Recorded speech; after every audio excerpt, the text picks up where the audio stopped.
Hi, and welcome to the Dingers Podcast, episode 43. Yep, we're at 43 now. This is your host, Mitch. I'm here with my boys, Kevin and Jeff. This episode is presented to you by Shy City Sports. If you're interested in all things Chicago sports, this is your place.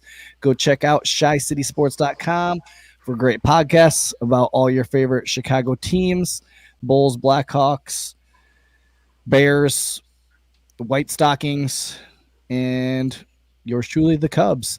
They also have forums and a ton of other great stuff. Also, they have a merch store.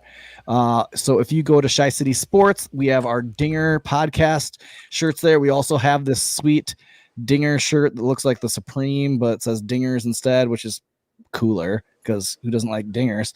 Use the code Dingers to get 20% off your order. They also have a ton of Bears. If you're a Bears fan, they have a ton of Bears merch on there. So go check out Shy City Sports for all of your Chicago sports needs. How are you guys doing today?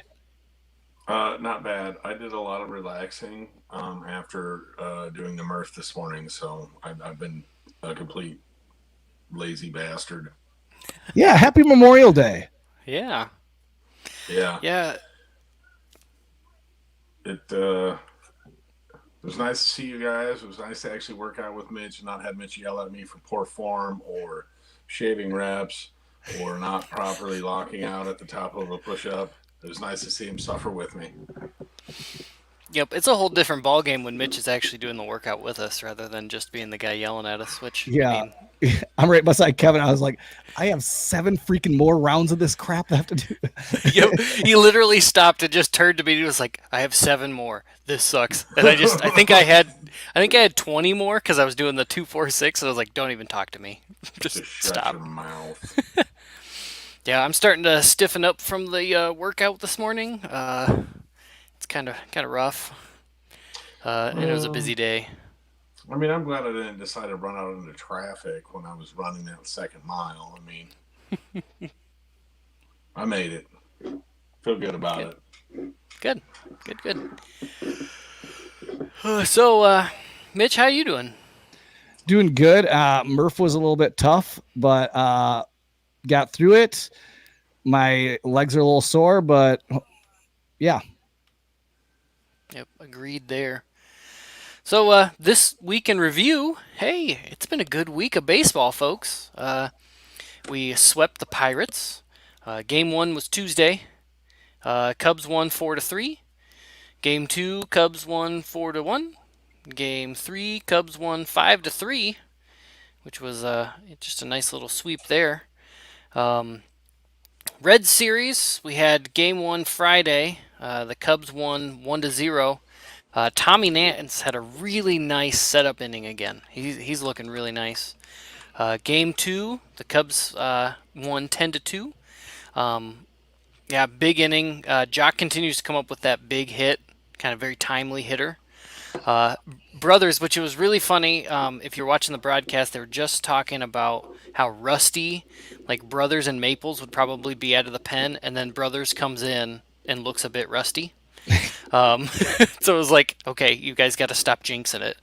But they came away with a 10-2 win. Game 3, Reds 5 to our 1. Arrieta didn't look so great. 3.2 innings pitched, 6 hits, 5 runs, 4 walks, and 3 Ks. Not a good day, kind of overall. But after a 6-game winning streak, really can't complain. All the streaks had to come to an end eventually. That's kind of been the story of the last couple days. And then we had today, the nice Padres series beginning. Big win today, Game 1 versus the Padres. We had Wisdom hitting 2 dingers. We had Javi hitting 2 dingers. Chris Bryant got a dinger. And speaking of people actually hitting dingers, Mitch, why don't you update us on the Dinger Challenge? So the Dinger Challenge, each day, each game, each one of us picks our Cub player to hit a dinger for that day. And when that player hits the dinger, we get a point. And we're doing this out throughout the whole season. I am in the lead with 14. Kevin is close behind with 12. And Jeff finally got a dinger today after I think he was a month on the schneid of not calling a dinger. So if you're looking for gambling advice on dingers, do not ask Jeffrey. But he did hit today. He picked Bryant, and Bryant finally came through for him. I think it was like, so when we pick right, that person gets to pick first the next day. I think Jeff just got in a bad streak there of picking last every single time and just not landing. But I mean, we haven't really had that many dingers lately, me and you, right, Kevin? No, it'd been a dry 2 weeks. I caught up to you, and then we sat tied for like a week, and then you hit 2, and then we sat at this score for a couple of days, and then Jeff came on board. Jeff had a good idea though, for him, that he gets the other 7 players on the team after Mitch and I pick. So I actually got 5 points today because Wisdom hit 2 and Baez hit 2. So that score should be 10. Yeah. He says because nobody picked Javi or Wisdom, he gets those added to his score. There for a while, I was like, Jeffrey, you're only 5 dingers up on Descalso right now, who has 0 on the season with the Minnesota minor league team. If the guy I pick hits a dinger with people on base, those RBIs count as a dinger too. Yeah, wouldn't that be nice? If that was the case, I would be up so much on you guys right now. Right. I think I did get one Javi when he got a grand slam, so that might keep me in the running. But yeah, I would be down quite a bit to Mitch. I think Mitch would be in the 20s, if not 30s. Yeah. Well, the Dingers picks are brought to you by Plate Crate. Plate Crate is a subscription box filled with all your baseball goodies. So go to platecrate.com. You can sign up for a subscription, use the code DINGERS, and get 10% off. I've got mine. Love all the things in it. My son loves it. So if you have a kid that's into baseball, it's like Christmas every single month getting your Plate Crate. So go check out platecrate.com. Yeah. What a month. What a month it's been this May. It has been a bang. I'm really glad that we didn't just, rip this team apart in April and just sell everybody off. I mean, right. Yeah, if you've been following Dom on Twitter, folks, which we highly suggest you do, he has been railing into the Twitterverse about, in April we were selling off, giving up on the team and everything, and then it has been a crazy month of May. What do you guys think are our, keys to success that the Cubs are having right now? I'm going to go with bullpen being effective, the depth of the bullpen. It's not the same 3-4 people trying to close out a game. There is so many options out there for Ross to go to. Another thing is the bats heated up. I mean, we were consistently getting multiple hit games. There was a game against maybe the Pirates where I think we only won by like 1 or 2 runs, but we had like 10 hits, 11 hits. So basically that, to me, that translates is we're leaving some guys on base, but we're still at the end of the game. We're putting a W in the column. So, yeah, I just look at like what a satisfying month of baseball to watch. Like the fans are back, minor league baseball is back, our bullpen is historic, rookies are thriving, our core is still raking and still good, which we need to sign them. I'm taking the red pill on this team. Let's go. Like they're 19-8 this month. That was their record. Yeah. 19-8. That's nuts. We swept the Dodgers. We swept the Pirates. We only lost 1 series in all of May, and that was the 2-game series to Cleveland. Yeah. Like, was that early May?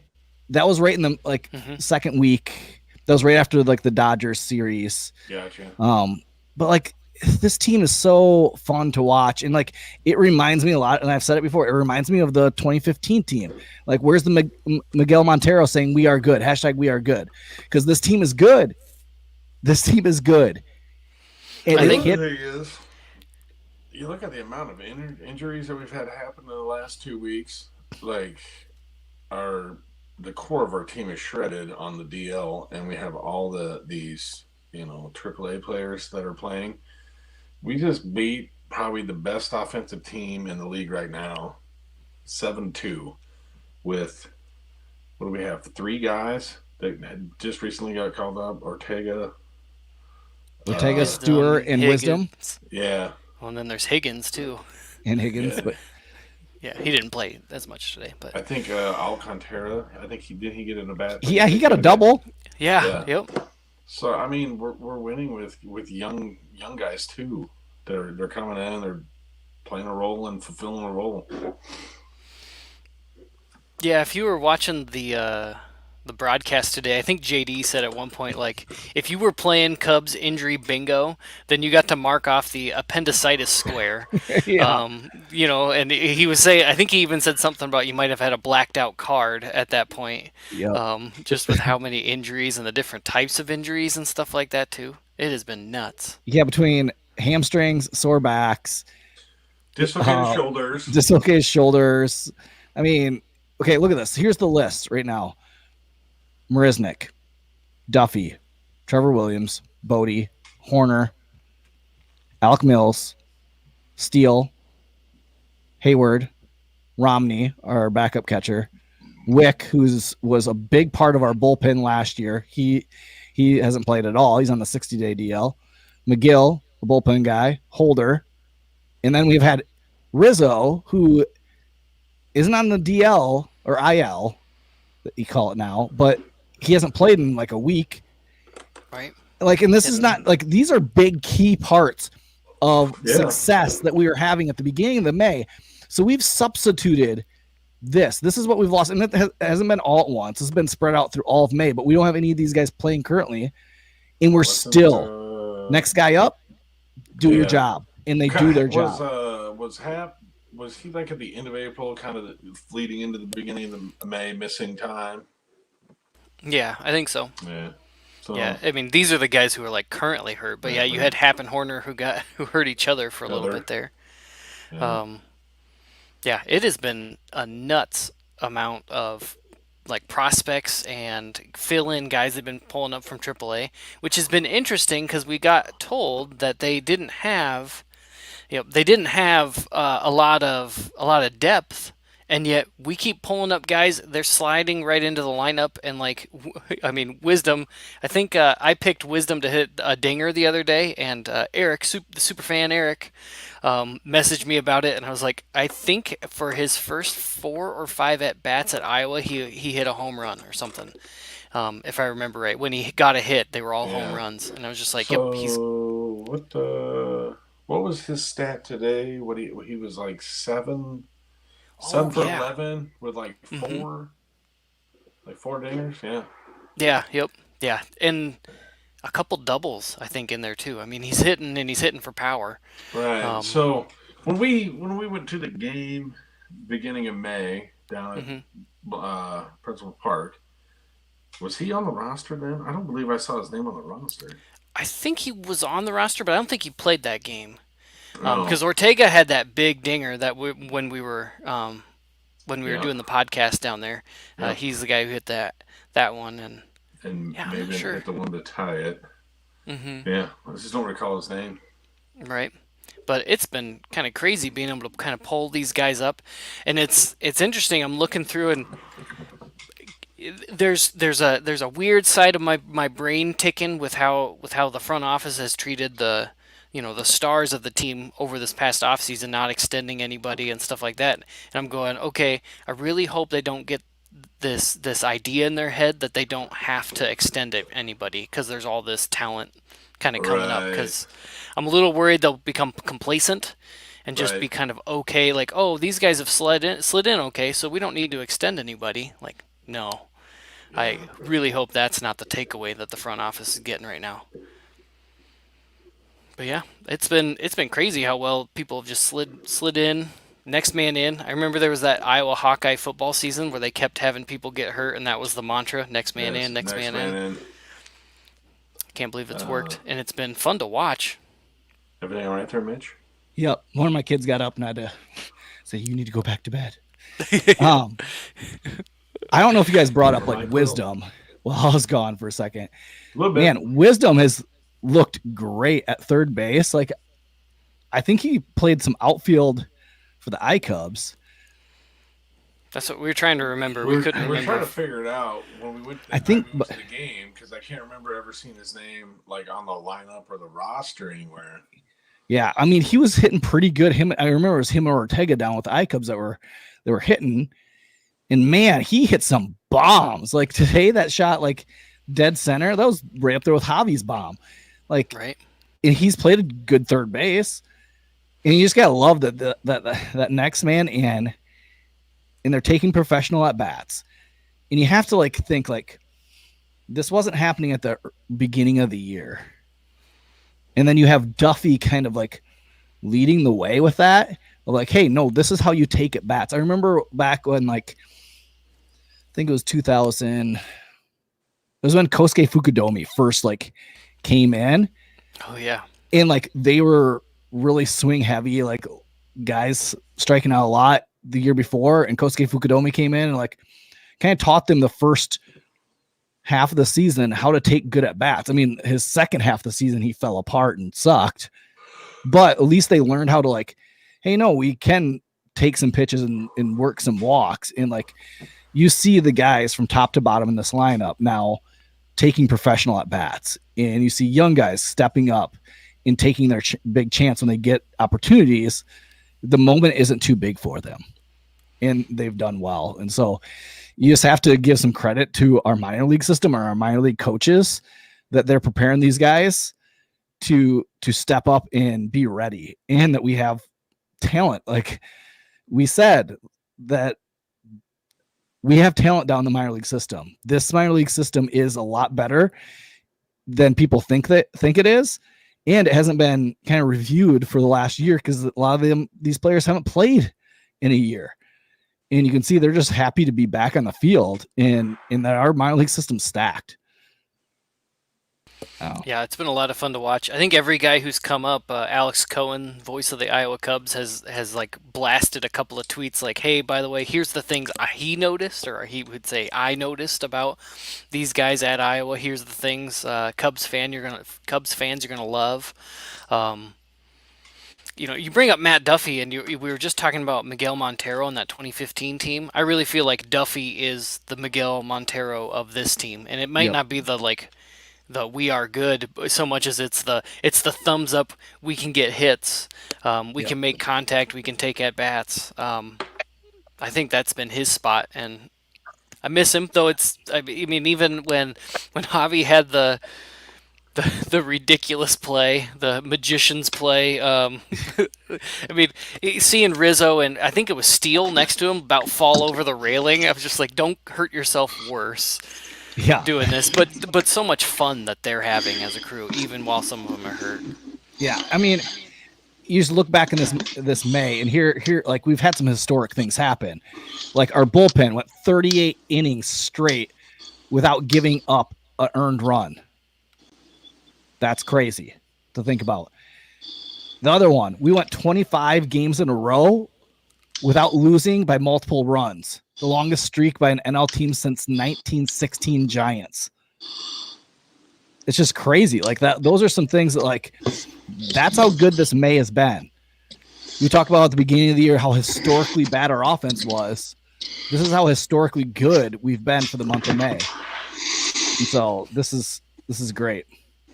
Yeah, it's been awesome.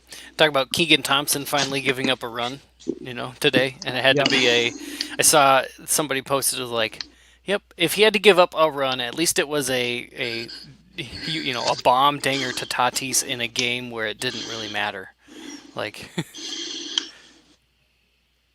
yeah. So, yeah. Well, a crazy month. Let's look ahead. Since we've had a great May, but we have a tough stretch coming up for us in the month of June. We have the Padres, who are currently playing right now. We did win today. We have the Giants, who again are good this year. Yep. And it's an odd numbered year. That was something I noticed. Do you remember when they won every even numbered year until the Cubs knocked them out in 2016? It's like, it's an odd number year, and they're good, and they're in a division where they were supposed to be just written off. Yeah, and so they're good, but that game is in San Francisco. Then we play the Padres again in San Diego. So our West Coast trip here early in June, and then we come back for St. Louis, which I'll be at the Friday game, the 1:30 Friday game, the June 11th for the St. Louis series. I think that's going to be a huge, huge series going forward. I agree. And just to give folks at home a key into Mitch's mindset, he keeps checking the Cardinals rotation to make sure that Flaherty isn't pitching that day. Like, seriously, he's always checking to see their rotation and see he does not want to see. Hey, he pitched today, so that would put him as pitching 2 days before the game I go to. Nice. I was like, I want a good, you want to see the best players play, but I don't want to see Flaherty. I don't want to see that best player. Yeah, not that one. I want to see our best players. But I was like, I want a game where we're not going to get like no hit, or a game where we're hardly going to get any hits. Flaherty's good. I give respect to where it's earned, and he's good. So, So we have St. Louis. Then we have the Mets, who are about just as injured as the Chicago Cubs. Everybody on that roster. They had to make a trade with the Cubs to get Cameron Maybin, and he started his Mets tenure going 0 for 25, and then he got a double in his So he started at Iowa this season going 0 for like the first 5 games. Yeah, I think. And then he started his Mets career with 0 for. Then we go with the Marlins, then Cleveland, and then we go to the Dodgers in LA, and then we end with the D-Gens, the Milwaukee Brewers. That's a tough stretch of June. This is going to be where decisions are made. This is going to be where Jed's going to make a decision on what type of team. Are we going to add, or are we going to sell? How we play against these top tier teams. And there's only one team right now that's below 500. I think that's the Marlins. And I don't think any of these teams have a negative run differential. Yeah, the Marlins are the only team under 500, but they're still positive 17 or something like that. So that's a tough stretch that we have to go through. But hopefully that we come through. We're still, if we just get through this stretch down one game, I think that's a positive. Right. So, what do you think of the stretch there, Jeffrey? Can you hear me now? Yeah. All right. Well, there's shenanigans going on. It's gonna be a tough stretch. It's gonna be like going through a buzzsaw, I think. We're gonna see some fantastic pitching. We're gonna see how these young players that we talked about earlier that are playing a role and really helping out, how they handle some adversity coming up. So it'll be interesting. I'll feel good about it if we split the upcoming games that we have against some of the teams that we're going to be playing in the next 2-3 weeks. So, yeah, I really agree with you, Mitch. If we come out of this, a game, maybe a game and a half back from St. Louis, it's a win for the month. Yeah. Yeah. So we have an interview with one of the Cubs' top prospects, thinking about looking forward. We're looking forward to our future, because a lot of these guys, we don't know where they're going to be, if we're going to re-sign Bryant, Rizzo, Baez. But we do have a really deep farm system. We talked about that a little bit earlier on the episode.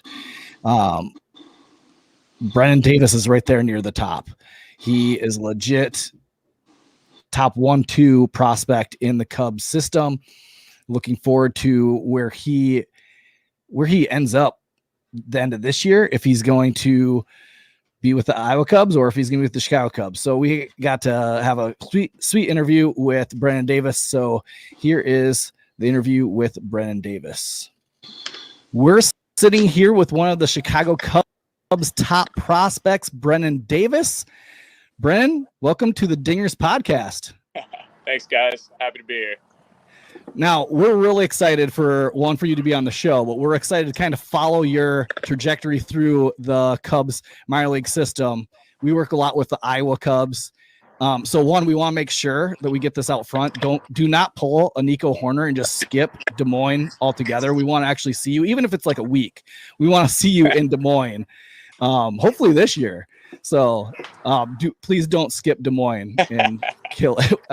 But yeah, what has been your approach this season? I know right away you kind of got hit with a ball and you had to go have a little bit of rehab assignment, which you were in South Bend, which your slash line was 321, 406, 607 in 8 games. So you're killing it there. So you're feeling pretty comfortable at the dish right now. So how's your approach this season? Yeah, I mean, I'm just building on what I was working on at the alt site and then big league camp and then moving forward. And it really gave me an idea of what I needed to work on to be the best player I can be. And I'm just trying to implement that into games. So what are some things that you're really, really focused on this season? Being more stubborn at the plate, not chasing fastballs up, knowing pitches I can do damage with, and being able to spoil pitches in 2 strike counts. Now, like, I love your short, quick, getting the bat on playing with the pitch early. How is your approach, do you think? How has it changed over the course of your professional career? Like coming in, do you see it changing? I mean, looking at back the video, it's like your approach, I think in 2018 was a lot different seeing you now. How has your approach kind of changed? Yeah, I mean, I think the approach has changed as much as my swing has. I cleaned up a lot of stuff mechanically. I think that gave me some confidence knowing that I can really drive the ball and do damage. So, I mean, that really made me want to put myself in a position to do damage every at bat. And I mean, approach wise throughout the years, it's definitely been like guys get better, their stuff gets better, and it's just adapting. So my approach will forever change, but being able to figure it out and implement it into games is kind of the big thing. So who's the most impressive Cubs player that you saw at camp this year? They lay in your eyes. Big league camp or Site B? Site B. Site B. I was really impressed by Adbert. Of course, his stuff is disgusting, and he just found a way to get me out on almost every occasion. No, I mean, from his first start to where he's at now, I mean, he is like almost unhittable, and he's just got this nasty off-speed stuff. It's crazy to see how he's developed so fast. Mm-hmm. He's a great dude too. I love being around Adbert. He's always such a breath of fresh air. That's awesome. Go ahead, Mitch. I'll add to it. Going through like the minor league system, who is somebody that like maybe like, I mean, I know hitters, they don't like to like, man, that guy has stuff. Like going back to the dugout, who's one guy in the minor league system that you're like every at bat you don't look forward to playing that team or that guy? I will say the Rays minor league staff is really good. Yep. The Dodgers also have a good minor league pitching staff. But I mean, there's been guys that had my numbers certain days, but I think looking back at it, if I had the approach that I had now, I would have more success, but just a little immaturity in my development. And I mean, stuff you have to go through. So it would definitely be people that are just absolutely disgusting that I face, but I feel like you can counteract it with sticking to what you know. Yeah. Who are some guys in our minor league camp? We've seen a lot of the guys, especially AAA, like Ortega and them guys getting called up to the major league team. Who are some of the offensive guys? We hear so much, especially with our pitching staff, the young guys in our bullpen, the young guys in Iowa. We saw Stewart pitching today. Who are some of the offensive players that are around you that you're super excited to be able to play with in the future for the Chicago Cubs? Oh, wow. I mean, offensively, I really love our core of the 2018 draft class.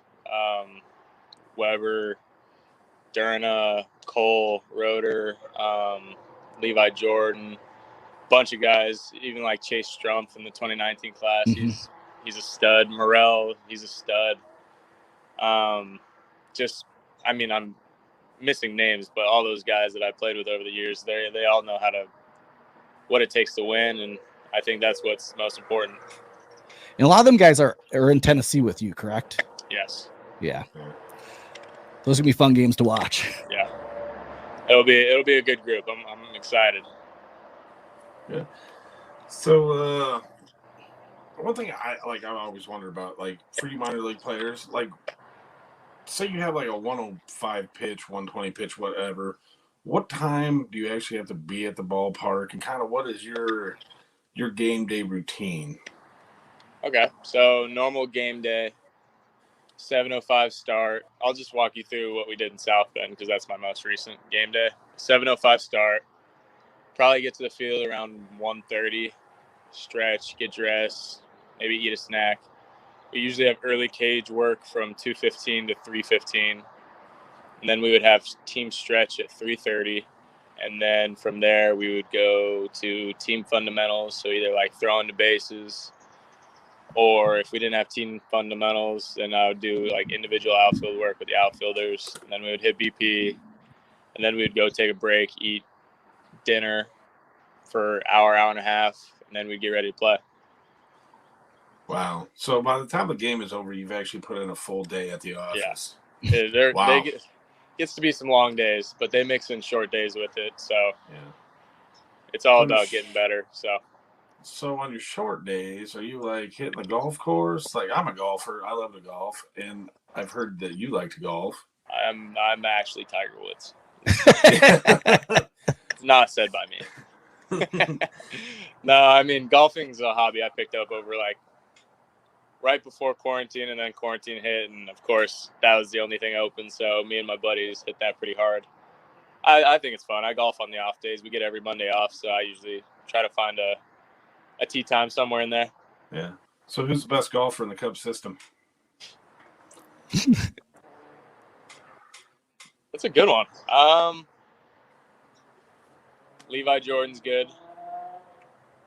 Chase Strumpf is good. Cole Franklin is garbage.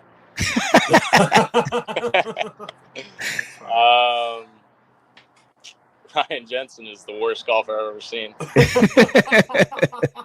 I don't know. It's probably definitely a pitcher, but I can't think of Jack. Oh, Jack Patterson's really good. Justin Steele is also really good. He hits the crap out of his driver. Wow. So besides, Yeah, golf, I mean, we watched in spring training them do like their little golf, like Yeah, closest to the like- tee competition all the time. Yeah. Did you I win was any at of that. those? Come on. Did you win one? I won the first round. Yeah, Yeah, that's like nice. So besides Yeah. golf, how did you stay busy this spring? I know you were in Arizona for a long time, which was probably nice to be back into the baseball swing of things, but also probably got long. So what did you do to take your mind off baseball? I definitely trained a lot. Spent a lot of time with my family. I don't know. I kind of just did what I normally do. Hung out with friends, went on some trips. Tried to stay away from everything with COVID going on, and I wanted to stay healthy and make sure I had a healthy off season. So that was kind of my main focus. So just train, try to enjoy the parts of life I could, and be ready for season. now we're really excited. I mean, with your trajectory of being close to being in the major leagues, we're excited to be able to see you in the majors. Was one pitcher right now, MLB pitcher right now, that you cannot wait to take an AB off of? That's a good question.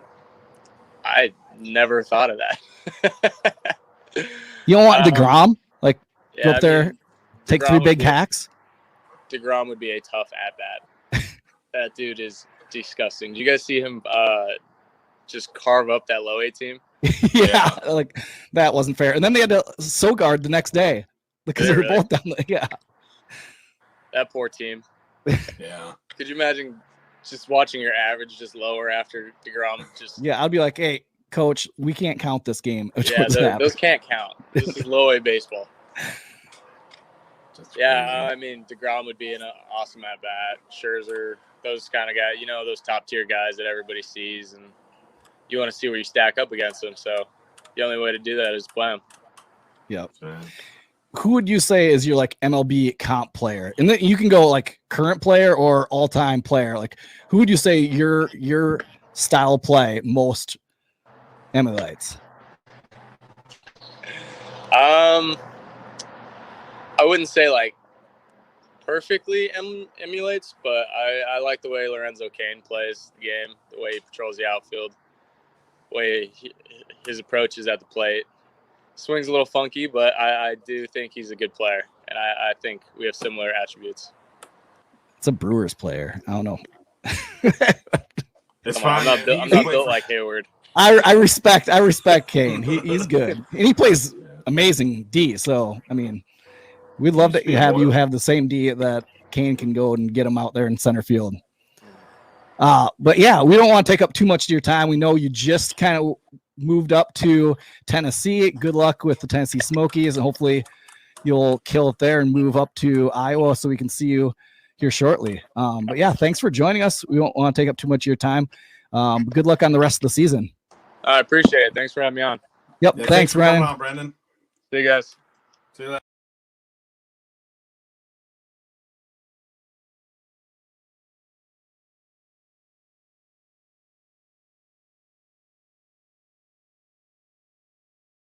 Breaking news.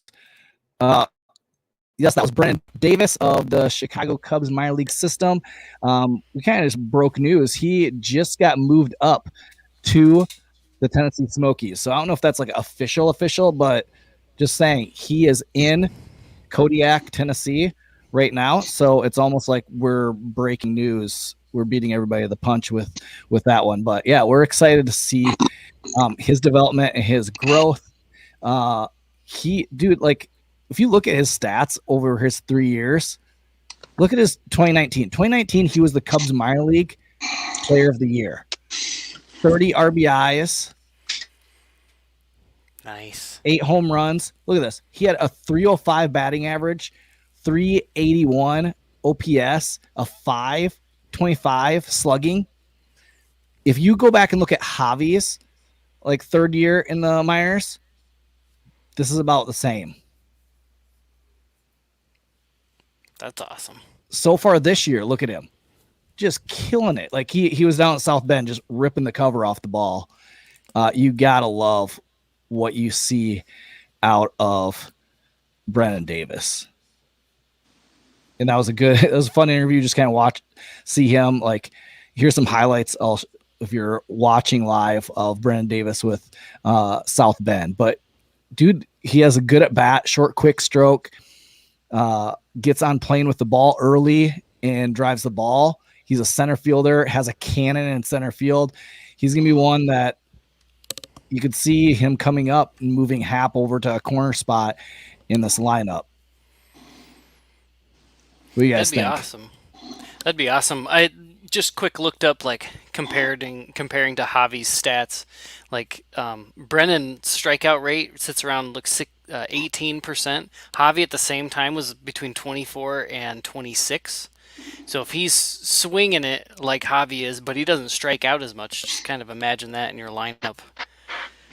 Yeah. He has some pop. I think he had 2 dingers while he was with South Bend while he was there. 2 or 3. Nice. I'm glad to see him move up. Maybe eventually he gets called to Iowa. We can go down and see him in Principal Park a little bit towards the end of the season. Yeah. On a Tuesday night when it's dollar hot dog night, and we have the Descalzo dog eating contest. There we go. We're planning that. We gotta get that in the works. Descalzo dog eating contest. He's one. If you're not following the Cubs farm system and interested in knowing what we have coming next, he's the guy you need to follow. Dude. Braylon Marquez, Miguel Amaya. Such a bright young star. Yeah. Yep. I was trying to think while watching some of his game film, who he reminds me of. And I was trying to think of an older, maybe Cub style. And I just couldn't pick, I couldn't nail down one, maybe a little Andre Dawson type. He has a stroke. He can hit the ball, has a cannon for an arm. he's more of a center fielder than a right fielder, but like he's gonna be fun to watch.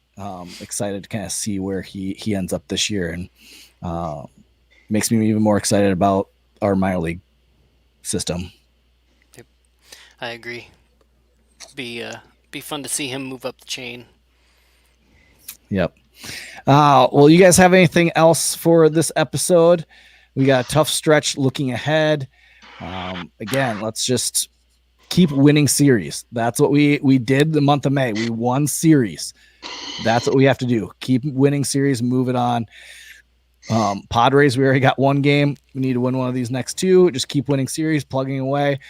We're going to be right there towards the end of May. We're going to be there if we just keep this up through when August, September rolls around. We're going to be right there at a shot for the playoffs. I think right now, where we projected to win, like 89 games. Yeah, I think it was 90, 88, 89. Yeah, 89, so maybe 90. I mean, that's usually a pretty good playoff, and with a weak Central, that's what you need out of it. So, yeah, that'll be awesome. All right, well, that does it for episode 43 of the Dingers podcast. Thanks for joining us.